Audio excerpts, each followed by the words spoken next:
Load ගණේෂා YouTube channel එකට ඔබ සාදරයෙන් පිළිගන්නවා. අපි අලුතෙන් සීරීස් එකක් පටන් ගන්න බලාපොරොත්තු වෙනවා. ගණදෙවියන්ගේ ආශිර්වාදය ලබා ගන්න පුළුවන් ක්‍රම මොනවද කියලා.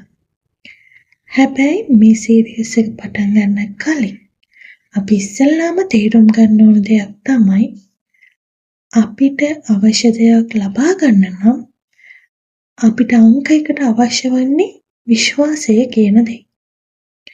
විශ්වාසය නැති තැන අපිට කිසිම දෙයක් ලබා ගන්න බෑ. අපි කොයි දෙවි කෙනෙක් ගාවට ගියත් කොහොම පුද පූජා පැවැත්වුවත් අපි අපිවම විශ්වාස නොකරන තාක් අපිට කිසිම දෙයක් ලබා ගන්න බැරි වෙනවා. උදාහරණයක් විදිහට මට කෝටියක් මුදල් ලැබේවා කියලා ගොඩක් අය කමෙන්ට් දානවා.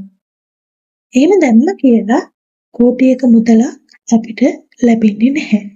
මුලින්ම අපි විශ්වාස කරන්න ඕනේ මට කෝටියක මුදලක් ලබා ගන්න පුළුවන් කියලා.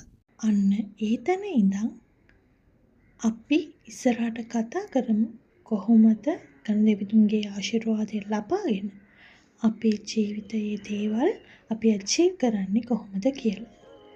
ඉතින් දිගටම අපිත් සමග රැඳී සිටින්න. අපිව තවමත් සබ්ස්ක්‍රයිබ් කරලා නැත්නම් සබ්ස්ක්‍රයිබ් කරන්න කියලා ආදරෙන් මතක් කරන ගමන් මේ කෙටි වීඩියෝව මෙතනින්ම කරනවා. ඔබට සුබ දවසක්. ස්තුතියි.